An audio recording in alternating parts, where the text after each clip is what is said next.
ओम गुरुवे नमः। प्यारे हरिभक्तों, अभी तक मैंने आप लोगों के सम्मुख मेष, वृक, मिथुन, कर्क, सिंह और कन्या यानी 6 लग्न वाले व्यक्तियों के प्रथम भाव में अगर सूर्य विराजमान है तो वे व्यक्ति के जीवन पर क्या प्रभाव डालते हैं, इस विषय में आपको पीछे वीडियो में मैंने थोड़ा सा प्रकाश डाला था। अब हम आज जो ले रहे हैं वो ले रहे हैं तुला लग्न वालों के लिए। तो मैं पंडित गिरीश तिवारी आज आपके सम्मुख जो है तुला लग्न के विषय में आपको बताऊंगा। अगर तुला लग्न का व्यक्ति है और तुला लग्न में जन्म लेता है, चाहे वह पुरुष हो या स्त्री हो, मतलब कोई भी बालक या बालिका जो भी हो, उसके विषय में अगर उसके प्रथम भाव जो लग्न है वो तुला लग्न है, यानी तुला लग्न का मतलब है आपका 7वां अंक, वहाँ पर अंक 7 लिखा हुआ है, तो वह तुला लग्न बन जाता है। ये राशि नहीं है, तुला से है। मैं अन्य लोगों की तरह खिचड़ी नहीं पकाना चाहता हूं। जिस लग्न का व्यक्ति है उसी के विषय में ही बात करेंगे, क्योंकि ज्योतिष एक ऐसा विषय या ऐसा शास्त्र है जिसमें मनगढ़ंत बातें नहीं कही जा सकती है। इसकी जानकारी सटीक होनी चाहिए व्यक्ति के जीवन काल के अंदर में, तभी उसको फल मिलता है। अब यह उस व्यक्ति की कुंडली पर निर्भर करता है कि उसकी जन्म पत्रिका ठीक बनी है या नहीं बनी है। यह तो वह व्यक्ति जानता है, उसके माता पिता जानते हैं या उनके ब्राह्मण जानते हैं। उसके बारे में मैं आपके सम्मुख कोई टिप्पणी नहीं करूंगा। मैं केवल आपको ये बताऊंगा कि तुला लग्न अगर है, अंक 7 है और वहां पर अगर प्रथम भाव में सूर्य बैठ जाता है तो सूर्य व्यक्ति के जीवन पर क्या प्रभाव डालता है, और प्रथम लग्न के हिसाब से ही व्यक्ति के समस्त बाहरी आकर्षण का अनुमान लगाया जा सकता है। लग्न के हिसाब से राशि तो उसके आंतरिक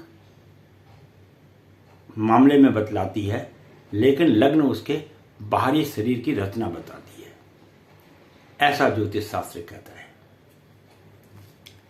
तो जो पहला स्थान है वो शरीर का स्थान है और अपने शत्रु शुक्र की तुला राशि में स्थित हो जाता है। और यहां पर सूर्य जो है, अगर किसी व्यक्ति के अंक यहां 7 लिखा है और यहां सूर्य देव बैठ जाते हैं तो सूर्य यहां पर तुला राशि में नीच के हो जाते हैं। उच्च के नहीं होते, नीच के हो जाते हैं। और शनि का प्रभाव भी रहता है और इससे क्या है, व्यक्ति जो है दुर्बलता और सौंदर्य में भी उसके कमी आ जाती है। वो दिखने में ज़्यादा सुंदर नहीं होता है, उसके सौंदर्य में कहीं ना कहीं कोई ना कोई कमी उत्पन्न हो जाती है, जिससे जो है उसे कई चीज़ों में अपने जीवन कार्य करने में भी कठिनाइयों का सामना करना पड़ता है। यह भी अटल सत्य है। और अगर वो कोई पराक्रम भी करना चाहता तो उसके पराक्रम में भी बाधा उत्पन्न हो जाती है। और अगर यहां से सूर्य सप्तम भाव को देखता है, जो स्त्री का भाव है, तो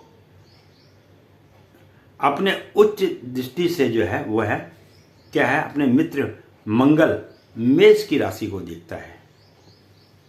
अतः स्त्री के पक्ष में तो उसको लाभ होता ही होता है, इसमें कोई दो संदेह नहीं है। बहुत ही सुंदर विषय के बारे में मैं आप लोगों को जानकारी दे रहा हूं और स्मरण भी करना चाहिए। ज्योतिष अपने में एक महान विषय है। अच्छा, ऐसे व्यक्ति जिसके तुला लग्न है और वहां पर सूर्य बैठा है और सप्तम भाव की दृष्टि जब उसकी स्त्री भाव में पड़ता है तो ऐसे व्यक्ति को स्त्री सुंदर मिलती है, उसकी पत्नी दिखने में अति सुंदर होती है। अब उसकी वो कहेगी सुंदर स्त्री तो मेरी सुंदर नहीं है और मेरा भाव भी ये है, तो भैया फिर तुम्हारी जन्म पत्रिका ठीक बनी हुई नहीं है या समय का आकलन आपका ठीक किया हुआ नहीं है। और उसके अंदर में भोग शक्ति भी बढ़ती है और व्यवसाय के अंदर में भी उसको जीवन काल के अंदर में उन्नति की प्राप्ति होती है। तो ये मैंने आपको तुला लग्न के प्रथम भाव में, अगर फिर बोल रहे हैं अंक 7 हो, तुला लग्न हो, सूर्य बैठे हों, तब व्यक्ति के जीवन में, वो भी अकेले सूर्य बैठे, तो व्यक्ति के जीवन में इस प्रकार का आपको ज्योतिष का आकलन करना चाहिए। मैं पंडित गिरीश तिवारी अपनी वाणी को यहीं पर विश्राम दूंगा और आशा करता हूं कि आपको वास्तविक रूप से ज्योतिष क्या है और ज्योतिष की क्या गणना होती है उसके विषय में मैं समय समय पे ज्ञान कराता रहता हूं और ज्ञान कराता रहूंगा जब तक प्रभु ने जीवन दिया है। और यह कोई, मैं पहले भी बोल रहा हूं, आज भी बोल रहा हूं, ज्योतिष कोई धनोपार्जन का साधन नहीं है। ये मनुष्य के भविष्य का एक दर्पण है। इसे जो व्यक्ति धनोपार्जन के लिए कार्य करते हैं उनकी विद्या भी क्षीण हो जाती है, उनके ऊपर में मां सरस्वती की कृपा भी नहीं रहती है। आप अनुष्ठान के आधार पर पैसा लेते हैं वो अच्छी बात है, लेकिन ज्योतिष संबंधी पैसा लेना और ज्योतिष के नाम पर व्यक्ति को किसी प्रकार से कष्ट देना, यह ज्योतिष नियमों के विपरीत है। तो अब यह तो मैंने आपको बताया कि इस प्रकार का होता है। अब मैंने आपको बार बार हर वीडियो में मैंने आपको एक ही बोला है कि आपको इस तमाम ग्रहों को शांत करने के लिए केवल आपके पास एक ही उपाय है, ना दान ना पुण्य ना कोई। दान पुण्य अलग चीज है, सेवा भाव भी अलग चीज है,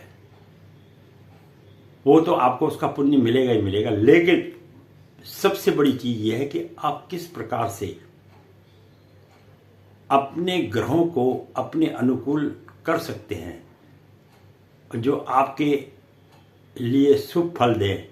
उसके लिए केवल एक ही है कि प्रातःकालीन उठिए, सबसे पहले अपने कुल देवता का नाम लीजिए,